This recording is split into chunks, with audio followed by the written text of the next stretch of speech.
इस कार्यक्रम के पुण्यार्चक हैं स्वर्गीय डॉक्टर VM सिंघई एवं श्रीमती मीरा देवी सिंघई, श्री मुकेश सिंघई, श्रीमती रश्मि सिंघई, वैभव सिंघई एवं समस्त डॉक्टर VM सिंघई परिवार, मंदसौर, मध्य प्रदेश।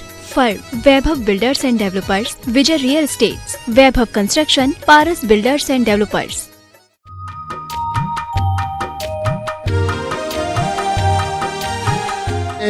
हमारे बीच में कन्नौज से है, मैं निवेदन करता हूं वो परिवार के साथ यहाँ पर पहुंचे और मांगलिक क्रियाओं में दीप प्रज्वलन, चित्र अनावरण, पूज्य श्री को शास्त्र भेंट और मंगल चरणों का प्रक्षालन करने का सौभाग्य पाएंगे।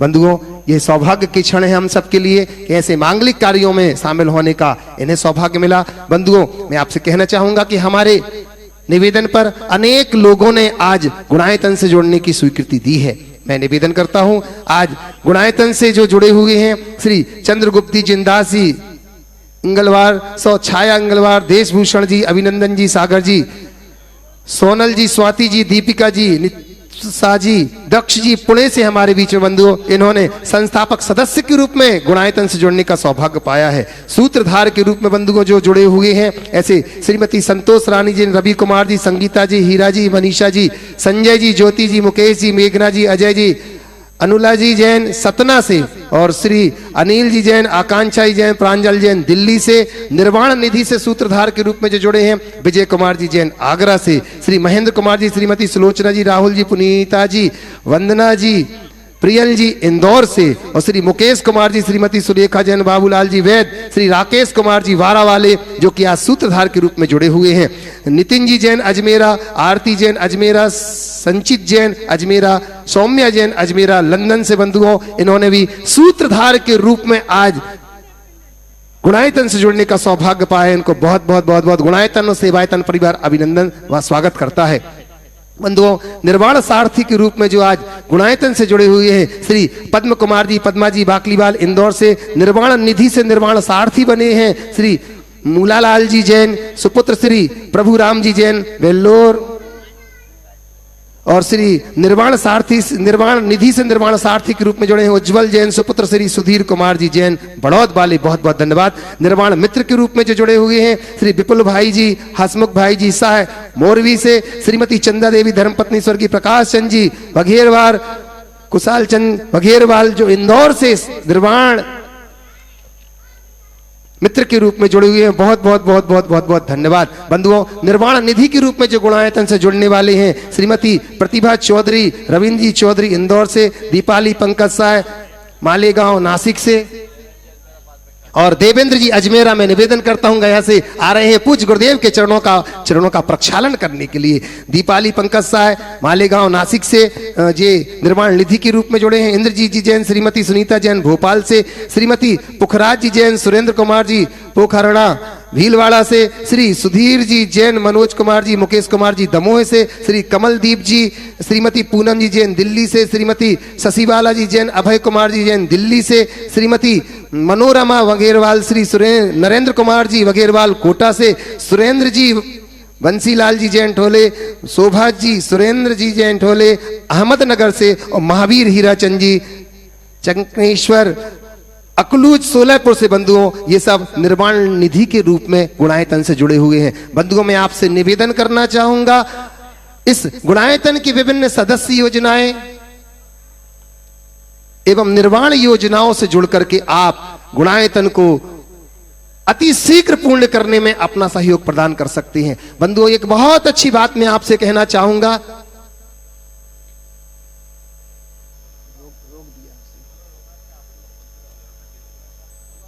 पूज्य मुनिवर के आशीर्वाद से बंधुओं प्रतिदिन यहां पर एक ऐसा अनुष्ठान, एक ऐसा विधान होता है जिसके मंत्रों की दिव्य ध्वनि जो है वो चारों ओर फैल करके हम सबको आनंदित करती है। बंधुओं, गणधर वलय विधान यहाँ पर प्रतिदिन संपन्न किया जाता है संगीतमय, जिसमें मात्र 31,000 रुपए की राशि आप देकर के बंधुओं 3 दिन तक के लिए, 1-2 नहीं, अपने 8 से 10 लोगों के रहने की व्यवस्था गुणायतन में आपको गुणायतन परिवार की ओर से दी जाएगी। 3 दिन के भोजन की व्यवस्था आपको दी जाएगी। आप इसमें शामिल हो सकते हैं बंधुओं, जिसमें गणधर वलय विधान आपकी ओर से यहाँ पर किया जाएगा। आप एक दिन वंदना कर करके और यहाँ पर गणधर्व विधान कर सकते हैं। 3 दिन तक की आपकी पूरी व्यवस्था रहेगी। साथ ही साथ बंधुओं, नित्य प्रतिदिन यहाँ पर होने वाली जो शांति धारा है, उस शांति धारा में आप वार्षिक रूप से जुड़ सकते हैं, मानसिक रूप से जुड़ सकते हैं, प्रतिदिन दैनिक रूप से शांति धारा में आप यहाँ पर जुड़ सकते हैं, जिसमें पूज्य मुनिवर श्री के मुखारविंद से प्रतिदिन उन रिद्धि मंत्रों का उच्चारण के साथ शांति धारा यहाँ पर संपन्न होती है। और साथ ही साथ बंधु, मैं आपसे कहना चाहूंगा कि पूज्य मुनिवर के कर कमलों से लिखा गया वह सत साहित्य जो जन जन के हृदय में प्रवेश पा रहा है, ऐसा सत साहित्य यहाँ पर उपलब्ध है। पूज्य मुनिवर श्री प्रमाण सागर जी महाराज के द्वारा लिखा हुआ, जिसके लिए बहुत सारे पुण्यार्जक लोग ऐसे हैं जिस शास्त्र में उनकी राशि को आधा करने में अपना सहयोग देते हैं। ऐसे अनेक पुण्यार्जक सामने आ रहे हैं। आप भी इसमें शामिल होकर के जिनवाणी के प्रचार प्रसार में अपना योगदान दे सकते हैं। बंधुओं, अपन चलते हैं जिनवाणी की यह अमूल्य कृति मैं पूज्य मुनिवर के मुखारविंद से मंगल दिव्य प्रवचनों के लिए निवेदन करना चाहूंगा अपनी ओर से, आप सभी की ओर से, कि भो स्वामी आपके मुखारविंद से हम सबको आज फिर उन 4 बातों का ज्ञान होवे। नमोस्तु स्वामी, नमोस्तु स्वामी, नमोस्तु स्वामी। सभी लोग अपने दोनों हाथ जोड़ लें और मेरे साथ महामंत्र के स्मरण के लिए अपना मनस तैयार करें।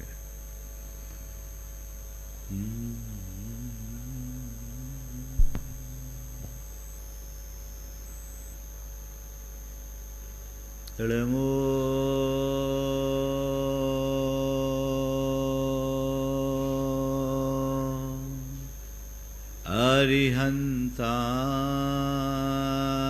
अरिहन्ताणं, नमो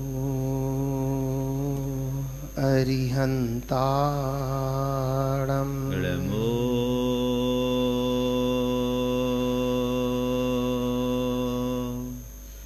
सिद्धाणं, नमो सिद्धाणं, नमो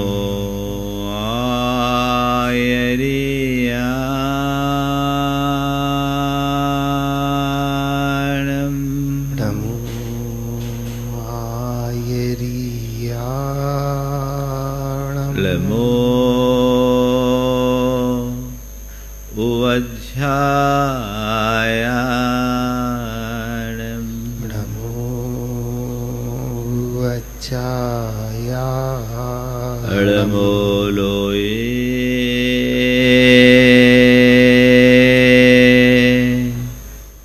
सवशहुनं, नमो लोये सव्यसाहुणम्। एसो पंचिणमुयारो,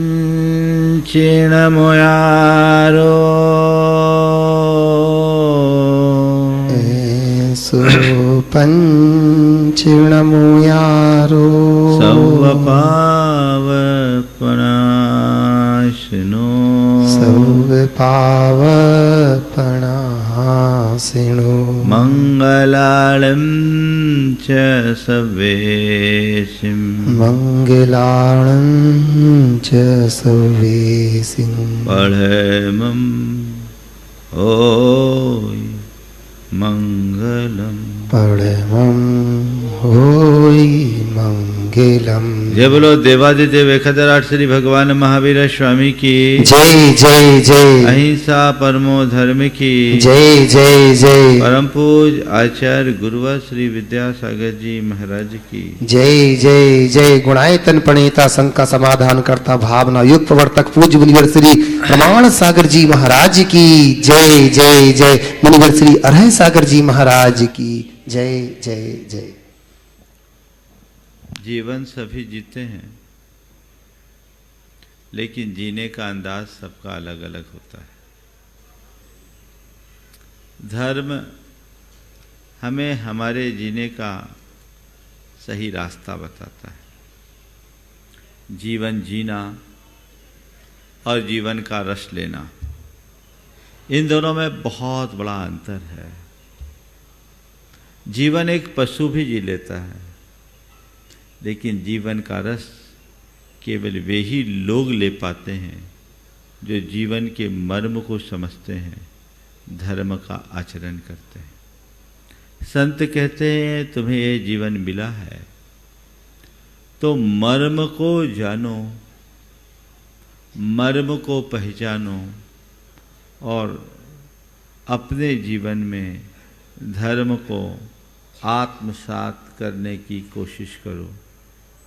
ज़्यादातर लोग एक भ्रमपूर्ण जीवन जीते हैं और ये भ्रम हमें इस संसार में रुलाता है। आज 4 बातें आप सबसे मैं कहूँगा। भ्रम, मर्म, कर्म और धर्म। भ्रम संसार के हर प्राणी के साथ है। हर कोई एक भ्रम में जी रहा है। वो भ्रम कई तरीके का है। एक है स्वरूप विषयक भ्रम। सबसे पहला भ्रम, हमें अपने स्वरूप का बोध नहीं। हर प्राणी अपने स्वरूप के संदर्भ में अनेक प्रकार का भ्रम पाल रखा है। हमने अपनी पहचान नाम में, रूप में बना रखी है। हमने अपनी पहचान चीज़ों में बना रखी है। हर प्राणी कल्पनाओं में जीता है। ये स्वरूप विषयक भ्रम है।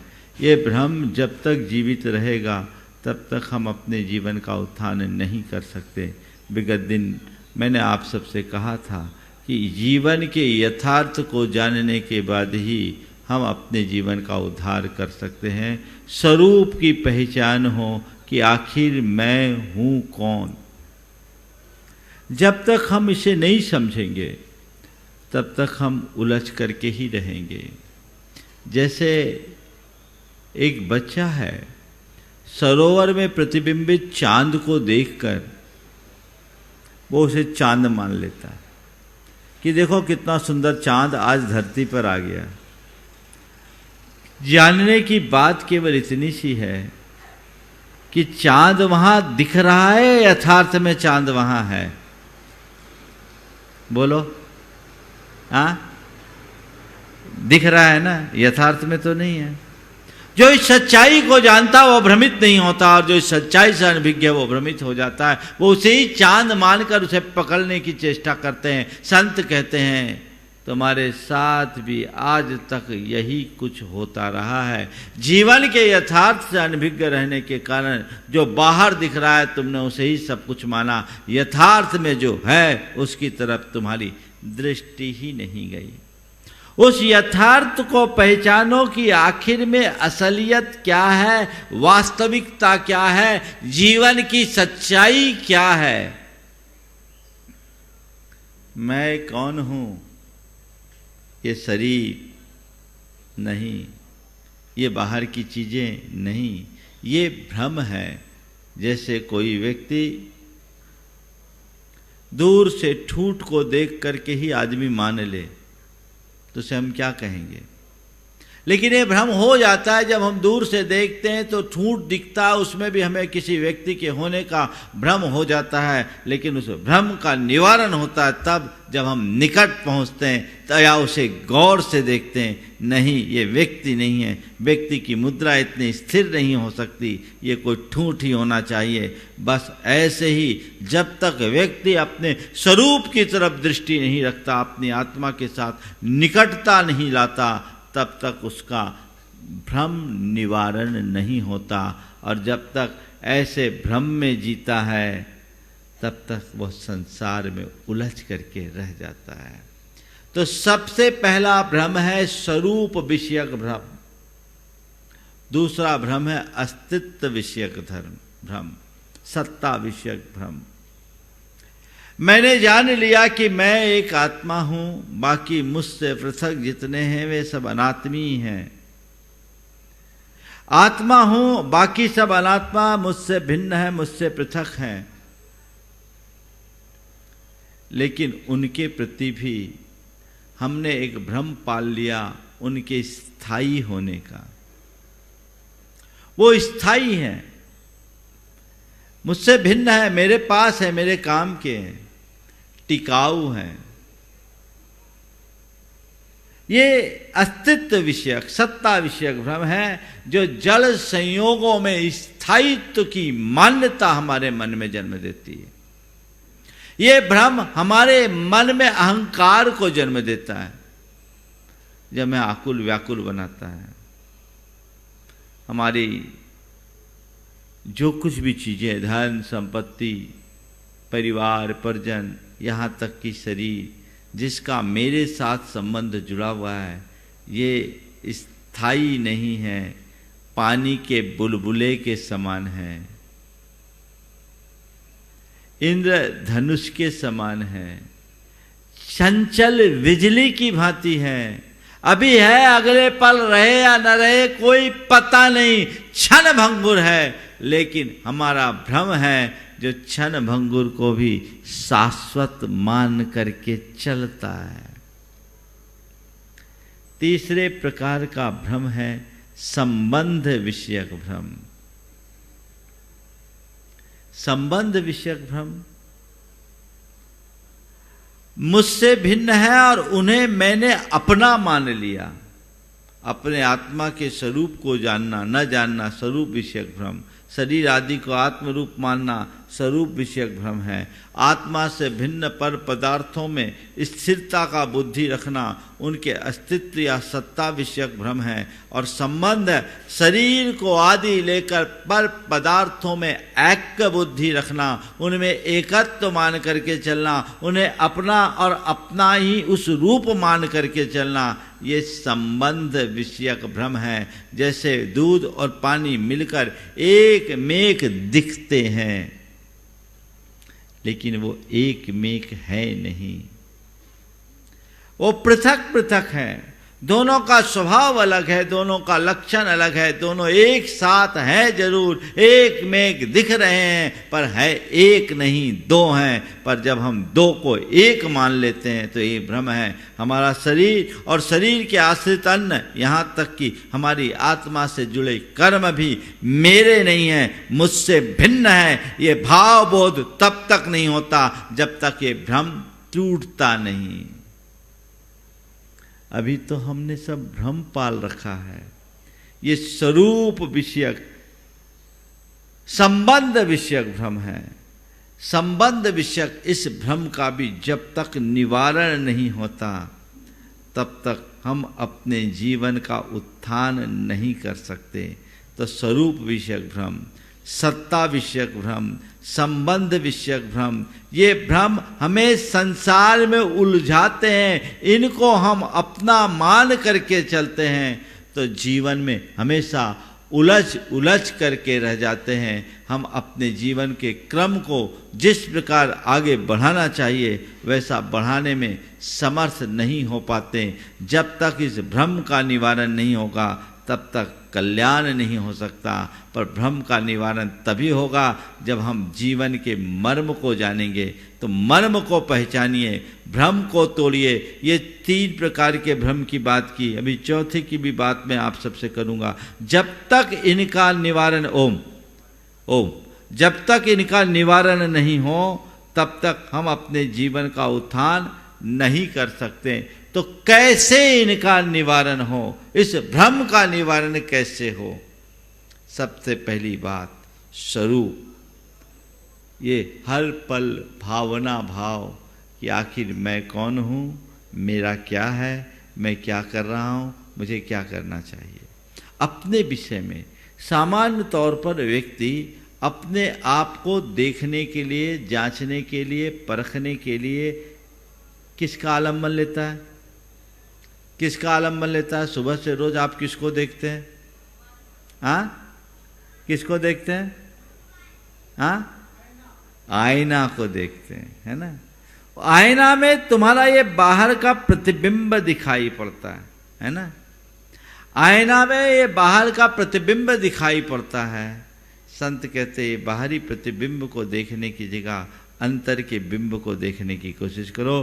तन का प्रतिबिंब ये आईना दिखाता है। यदि हम सच्चे देव शास्त्र गुरु की शरण में जाएं तो हमें अपनी आत्मा का प्रतिबिंब दिख सकता है। उनमें हम अपने आत्मा के स्वरूप के विषय में समझ सकते हैं। आप लोग रोज बोलते हैं जग की नश्वरता का सच्चा दिग्दर्श कराने वाला है। वो बार बार जब हम संपर्क करें तो अपने स्वरूप का बोध होता होता है, और जैसे ही इस भ्रम का निवारण होता है जीवन की दशा और दिशा बदल जाती है। आज हर व्यक्ति अपने आप को दुखी महसूस करता है, हर व्यक्ति अपने आप को अशांत महसूस करता है, परेशान महसूस करता है। तुम्हारा दुख, अशांति और परेशानी उस क्षण पल में दूर हो जाएगी जब तुम्हें पता लग जाएगा कि इनका मुझसे कोई संबंध ही नहीं है। देखिए भ्रम कैसे उलझाता है, और भ्रम टूटते से, मर्म को जानते ही जीवन कैसे बदलता है। बहुत पुरानी कहानी है।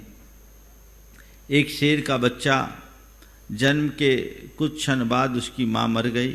शियारों ने उसे पाला, शियारों के बीच रहा, पला बढ़ा, उनका ही दूध पिया और उनके ही साथ सड़े गले मांस को खाकर के वो बढ़ा। नतीजा वो अपने आप को शियार मानने लगा, शियारों की बोली बोलने लगा और उन जैसा ही व्यवहार उसका होने लगा। उसका शरीर बढ़ गया पर मानसिकता उसकी शियार जैसी ही बनी रही।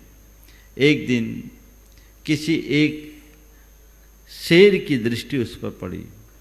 शेर को देखकर बाकी सब शियार भागने लगे और शियारों के साथ साथ वो शियार पालित शेर भी भागने लगा।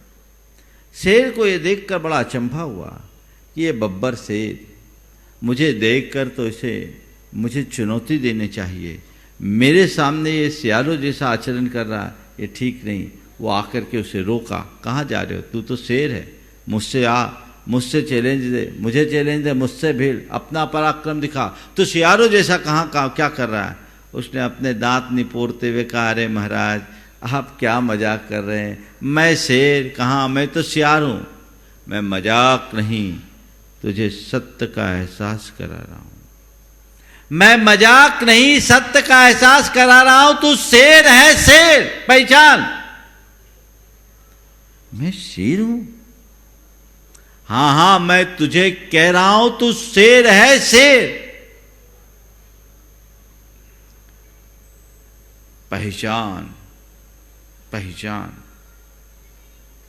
अब बड़ा अचंभा हुआ। बोले चल अभी मैं तुझे बताता हूं तू कैसा शेर है।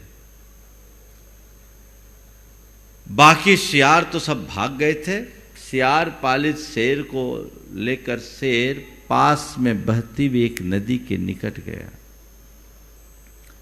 दोनों एक साथ उस नदी में झांके, दोनों का प्रतिबिंब उस नदी के पानी में पड़ा और पानी में प्रतिबिंब के पड़ते ही शेर ने कहा, देख तुझ में और मुझ में कोई अंतर है क्या? तेरी और मेरी छवि में कोई अंतर है क्या? तू देख। वो बड़ा आश्चर्यचकित, अरे बात तो ठीक है, शकल से तो मुझ में और इनमें कोई अंतर नहीं, एकदम समानता है। पर उसके मन की दुविधा को ताड़ते हुए शेर ने जोर की दहाड़ लगाई तो शियार पालित शेर के भीतर का शेर भी जग गया। उसने भी दहाड़ लगाई और जो रहे सहे शियार से सब भाग गए। उसे मालूम पड़ गया कि मैं शेर हूं, शियार बना हुआ हूं, मैं शेर हूं। ये निमित्त बना शियार। भ्रम के टूटते ही उसका आचरण बदल गया, व्यवहार बदल गया, क्रिया बदल गई, सोच बदल गई। इसी प्रकार जिस दिन तुम्हें समझ में आ जाएगा ना कि मैं आत्मा हूं, तो अपने आप को कभी सुखी दुखी, कभी अमीर कभी गरीब, कभी ऊंचा कभी नीचा, कभी बड़ा कभी छोटा, कभी अच्छा कभी बुरा, जो मानते हो, जो अपने अंदर की कल्पित धारणाएं पाल रखे हो, वो सब टूट जाएगी। जानो मैं कौन हूं। संत कहते इसे समझो, तुम शेर हो शेर। अपने आप को पहचानो। जो आचरण तुम कर रहे हो वो तुम्हारे द्वारा करने के योग्य नहीं है, इसे बदलना चाहिए। इस भ्रम के टूटने से ही सम्यक दर्शन होता है। मर्म को पहचानो, स्वरूप विषयक भ्रम टूटना चाहिए। को हम सो हम, मेरे भीतर का जो शुद्ध चैतन्य स्वरूप आत्म तत्व है वही मैं हूं। इस भ्रम जाल से अपने आप को मुक्त करने की भावना मन में होनी चाहिए। फिर दूसरी बात, सत्ता विषयक भ्रम। व्यक्ति अपने साथ जो भी चीजें जुड़ी हुई है उन सबको स्थायी मानने का भ्रम पाल रखा है कि नहीं? प्लानिंग है सबके अंदर, कई तरह की प्लानिंग है, पूरे जीवन की प्लानिंग कर लेते हैं। इसके बाद ये करेंगे, इसके बाद ये करेंगे, इसके बाद ये करेंगे, हमने ये जोड़ रखा, हमने ये जोड़ रखा, हमने ये जोड़ रखा है, हमने यहाँ ये बना रखा है, यहाँ वो बना रखा है, सब चीज़ें हमने बना रखी। लेकिन अचानक काल का ऐसा प्रहार पड़ता है कि सब रेत के घरौंदे की तरह एक पल में ढह जाते हैं। अनुभव में है बात। धन, यौवन और जीवन सब पानी का बुलबुला है।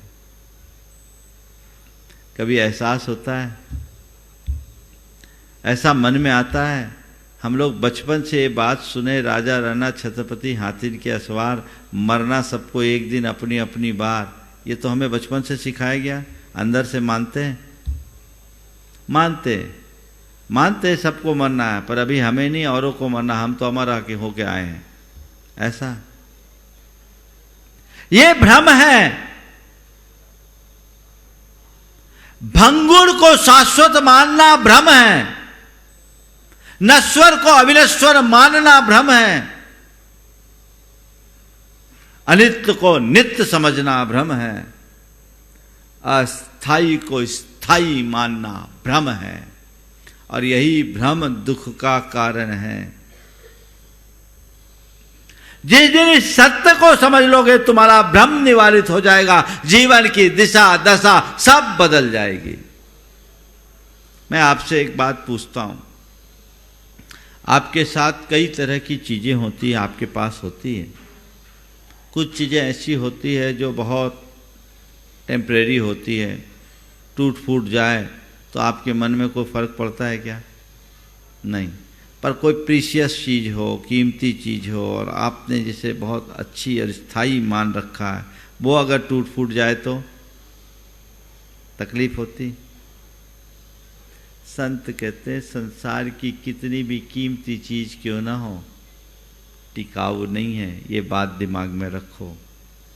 आज है कल रहे कोई पता नहीं। ये तो पानी का बुलबुला है, और पानी का बुलबुला कब तक टिकता है? जब तक पानी के सतह के भीतर वायु भरी होती है। हवा निकली, काम खत्म। बस क्यों फूल रहे हो? ये सब हवा है। कब हवा निकले और तुम्हारी हवा खिसक जाए कोई पता नहीं। इसलिए हवा में मत रहो, वास्तविकता को पहचानो। नश्वर को नश्वर मानो, उसे शाश्वत मानने का भ्रम कभी मत पालो। जीवन कभी दुखी नहीं होगा, चाहे कोई व्यक्ति हो, चाहे कोई वस्तु। सब क्षण भंगुर है। आज है कल रहे न रहे कोई भरोसा नहीं। इस सत्य को जानने वाला व्यक्ति कभी दुखी नहीं होता। चाहे कैसी विपत्ति हो, चाहे जैसी बीमारी हो, चाहे जैसा वियोग हो, या चाहे जैसी कोई विसंगति हो, तुमने ये जान लिया कि ये सब नश्वर है, क्षणभंगुर है। आज रहे कल रहे कोई पता नहीं। कभी मन विचलित नहीं होगा। तुम शाश्वत हो, बाकी सब विनाशी। देह विनाशी, तू अविनाशी। उस सत्य को पहचान जरा। देह विनाशी, तू अविनाशी, उस परम सत्य पहचान जरा। जब तक तुम उस तरफ ध्यान नहीं दोगे तो कैसे चलेगा? लेकिन तो अभी तो हमने शरीर को ही सब कुछ मान रखा। देखिए, दो परिणति मेरे संपर्क में, दो व्यक्ति की घटना घटी। एक व्यक्ति के चेहरे पर हल्की सी सिकन आई। 48 साल की उम्र में हल्की सी सिकन आई। वो आदमी डिप्रेशन में चला गया। बड़ा स्मार्ट था, सुंदर था, और अपने आप को जितना सुंदर था उससे ज़्यादा सुंदर मानता था। वो डिप्रेशन में रहा, 3 साल तक डिप्रेशन में रहा, उसकी इलाज कराए गए, उसके इतना डीप डिप्रेशन था कि घर परिवार के लोगों को उसको टॉयलेट में भी दरवाज़ा खोल के बिठाना पड़ता था। पर कहीं एक दिन थोड़ी सी चूक हुई, सल्फास की गोली खा करके सुसाइड कर लिया। क्या? शरीर के प्रति मोह, शिकन आ गई। अब क्या है, जीवन खो जाएगा। एक ये, और दूसरी तरफ हमने सुना एक सफेद बाल देखा और बैराग हो गया। दर्पण में अपनी झुर्रियां देखी, भैया जीवन का भरोसा नहीं, अब मुझे जो करना है सो कर ले। क्या दृष्टिकोण! भ्रम टूटना चाहिए, जो भंगुर है उसे शाश्वत मत मानो, उसमें मोह मत करो। पाने खोने में फिर कोई विकल्प नहीं होगा। मेरे संपर्क में एक सज्जन है, उनको बड़ा भारी नुकसान हुआ, बड़ा भारी नुकसान। यानी मैं फिगर इस मंच पे नहीं बोल सकता। बेटा घबरा गया, पर पिता बड़े तत्वज्ञ, जो जीवन की वास्तविकता को समझता है, वो अपने जीवन में कैसी स्थिरता लाता है, वो मैं आपको बता रहा हूँ। उसने कहा, बेटा क्यों घबराता है? हमने तो पहले दिन पढ़ा है, धन यौवन जीवन जल बुद्बुद समान, रोज हम पूजा में बोलते हैं। ये तो आज है, कल रहे न रहे कोई पता नहीं। ऐसा मान लो यही संयोग था, इतने दिन का था। जब हमने अपना कारोबार शुरू किया था तब भी हमारे पास कुछ नहीं था, आज खो गया तो भी हमारे पास कुछ नहीं है। जो था वो भी मेरा नहीं था, और जो खोया वो भी मेरा नहीं। किस पर हम रोए, किस पर हम गाएं? इस भ्रम को तोड़ना चाहिए। दृष्टि अगर ऐसी जग जाए तो तुम कभी दुखी नहीं हो सकते। जिसके अंतरंग में ऐसी दृष्टि होती है, उसको कोई दुखी नहीं बना सकता। समझिए, ये सब भंगुर है। एक छोटा बच्चा बैलून से खेलता है, बैलून से खेलते खेलते अगर वो फूट जाए तो रोता है कि नहीं रोता है? पर बड़े क्या बोलते हैं, बेटे कोई बात नहीं, चिंता मत करो, दूसरे आ जाएंगे। ये फुग्गे तो फूटने ही के लिए होते हैं, दूसरे आ जाएंगे। संत कहते हैं, छोटे फुग्गे फूटने पर तुम बच्चों को समझाते हो, हकीकत में संसार का हर संयोग एक बैलून की भांति है, वो कभी भी फूट सकता है। क्यों रोते हो? उसे भी फुग्गा मान लो। क्यों रोते हो? ऐसा ही संयोग था। मेरे संपर्क में एक सज्जन, जिनका 25 साल का जवान बेटा, जिसके विवाह के 2 महीने हुए थे, काउंटर पर बैठे बैठे ऐसे चला गया जैसे स्विच ऑफ हुआ। एक झटके में 10 सेकेंड में भी कुछ नहीं लगा, कुछ पता ही नहीं लगा। पर धन है उसके माँ बाप और उसकी धर्मपत्नी भी इसको स्वीकार किया। क्यों?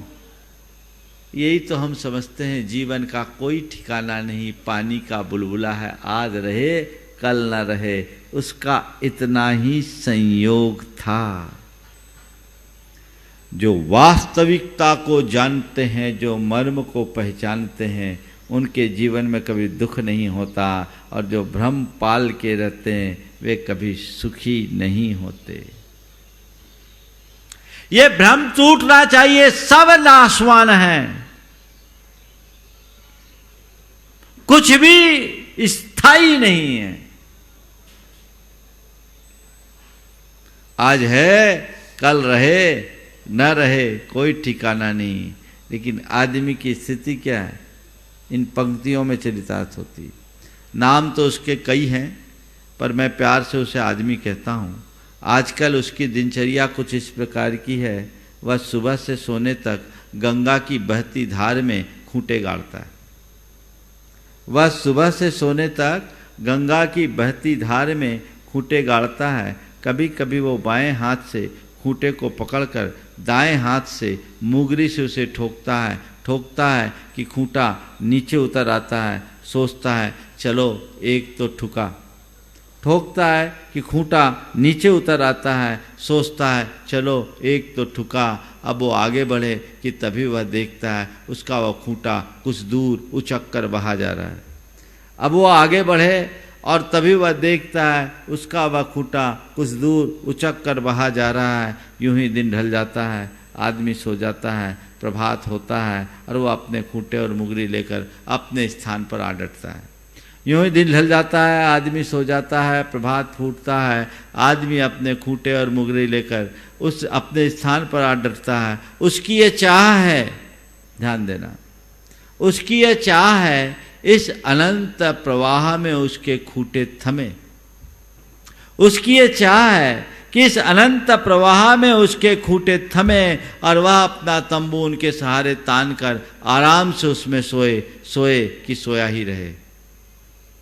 है न जीवन की ये सच्चाई, न भूतो न भविष्यति, ये तो सब चीजें आ रही है जा रही है, इस भ्रम को तोड़ना चाहिए। तीसरा भ्रम संबंध विषयक भ्रम। संबंध विषयक भ्रम। संबंध विषयक भ्रम क्या है? अरे कोई मेरा साथ नहीं देता, या ये मेरे साथी हैं, आज मुझे पूछते नहीं, कल तक तो मुझसे पूछते थे, कल तक तो मेरे साथ रहते थे, ये मेरे पिता है, ये मेरे भाई हैं, ये मेरे पुत्र है, ये मेरी पत्नी है, ये मेरे बहन है। ये सगे रिश्ते नाते जितने तुम जोड़ रखे हो ये मेरे हैं, वो हैं, तुम हो, इसमें कोई डाउट नहीं। पर ये मेरा है ना, ये मेरा भ्रम है। मेरा कोई नहीं है, सब अपना है, अपने का है। इस सच्चाई को जानो। मेरा साथ नहीं देता, ये भूल है, साथ दे नहीं सकता, ये सच है। कोई मेरा साथ नहीं देता, साथ देता नहीं है तो छोड़ो, साथ दे भी नहीं सकता। तुम्हारे सिर में दर्द होगा, कोई दबाने को आ सकता, पीड़ा तो तुम्हें ही भोगना पड़ेगा,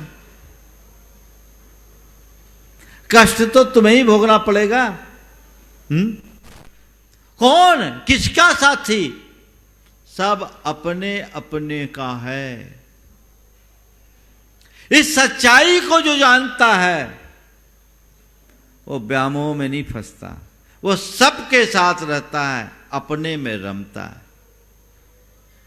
सबके साथ रहो, स्वयं में रमो।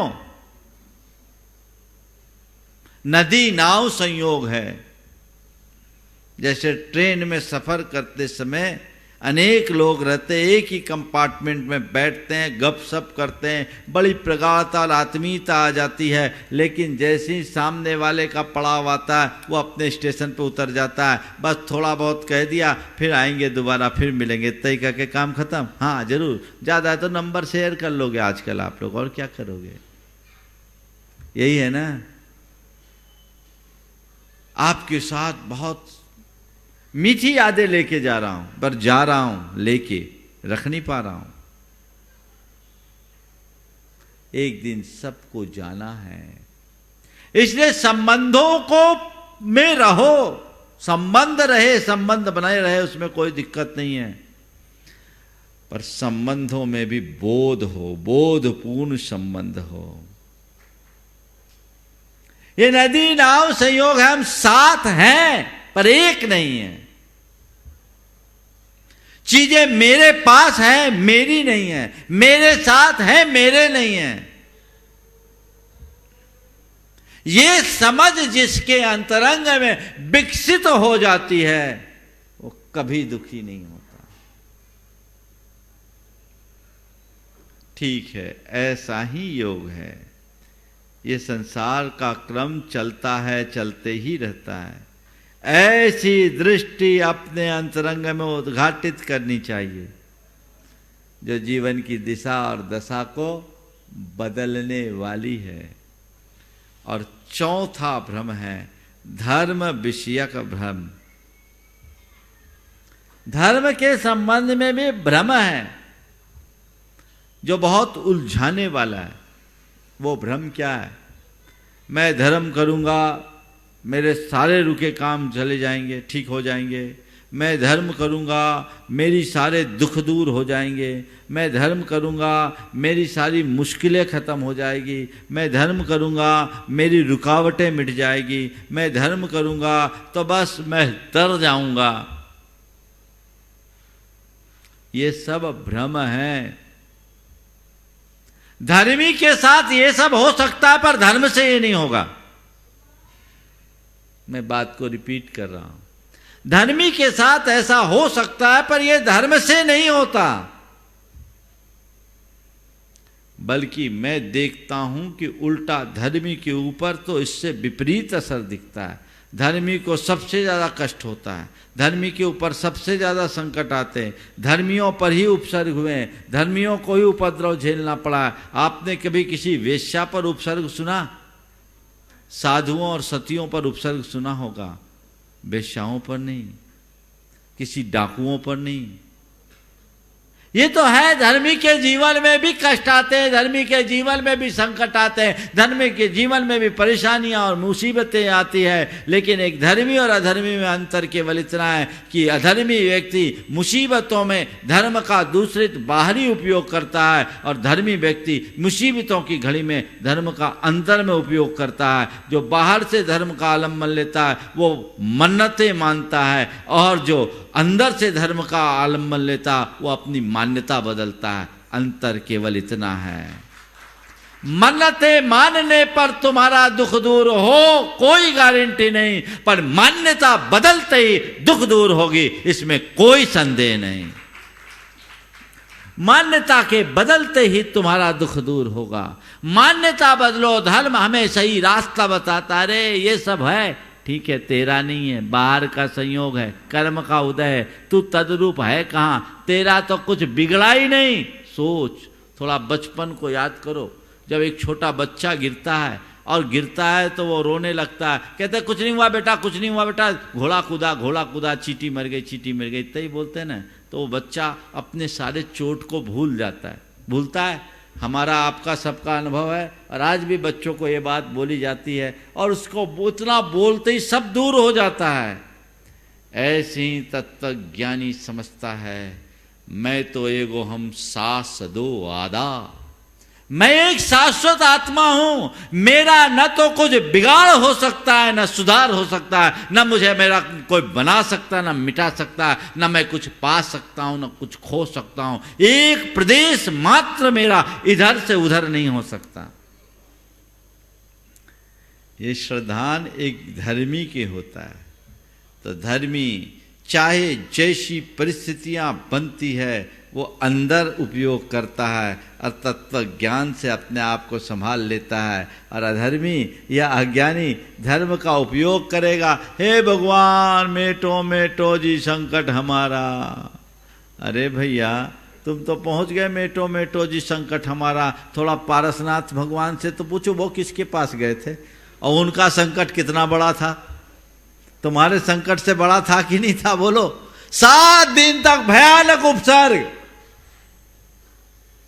पर वे टस से मस नहीं हुए, अविचलित बने रहे। क्यों? हमें तुम्हें वो संकटापन्न दिख रहे थे, पर वे तो अपने में डूबे मगन थे, पूर्ण सुरक्षित, क्योंकि उन्हें पता था मुझे तो कोई छू ही नहीं सकता। तो मुझ पर उपसर्ग कहाँ? न मुझे अस्त्र से छेदा जा सकता है, न अग्नि से जलाया जा सकता है, न वायु से सुखाया जा सकता है, न पानी से भिगोया जा सकता है। मैं तो जो हूं सो हूं, मेरे साथ इनका तो कोई नाता ही नहीं है। ये समझ थी। इस समझ के परिणाम स्वरूप पार्श्वनाथ भगवान तो अंदर में उतरे हुए थे। और आज हे भगवान, तो मैं आपसे कहता हूं, दुख आए तो मन्नतें मानने की जगह मान्यता बदल दो। और मान्यता बदलने का सीधा सा सूत्र है, अपनी धारणा को सही बनाओ, तत्वोन्मुखी बनाओ, भ्रम से मुक्त हो जाओ। ये भ्रम ही मिथ्यात्व है। वो टूटेगा तभी तुम सुखी होगे। जीवन की सच्चाई को समझिए। तो ये 4 प्रकार का भ्रम आज मैंने आप सबको बताया। स्वरूप विषयक भ्रम, सत्ता विषयक भ्रम, संबंध विषयक भ्रम और धर्म विषयक भ्रम। ये चारों प्रकार के भ्रम का जब निवारण होगा तब कहीं जाकर हम अपने जीवन का मार्ग प्रशस्त कर पाएंगे और जीवन का आनंद ले पाएंगे। मर्म बोध से हम भ्रम का निवारण करते हैं और जैसे ही मर्म का बोध होता है कर्म बदल जाते हैं, तो कर्म बदलने से ही हमारा धर्म सुधरता है। हम धर्म के शाश्वत स्वरूप को समझें, जीवन की सच्चाई को जानें, तदनुरूप अपना व्यवहार करें। इसी शुभ भाव के साथ समय आप सबका हो गया है। यहीं पर विराम। बोलिए परम पूज्य आचार्य गुरुवर श्री विद्यासागर जी महाराज की। बोलिए परम पूज्य गुणायतन प्रणेता भावना युग प्रवर्तक शंका समाधान करता श्री प्रमाण सागर जी महाराज की जय जय जय। इस कार्यक्रम के पुण्यार्चक थे स्वर्गीय डॉक्टर VM सिंघई एवं श्रीमती मीरा देवी सिंघई, श्री मुकेश सिंघई, श्रीमती रश्मि सिंघई, वैभव सिंघई एवं समस्त डॉक्टर VM सिंघई परिवार, Mandsaur, Madhya Pradesh. Firm Vaibhav builders and developers, Vijay real estates, Vaibhav construction, Paras builders and developers.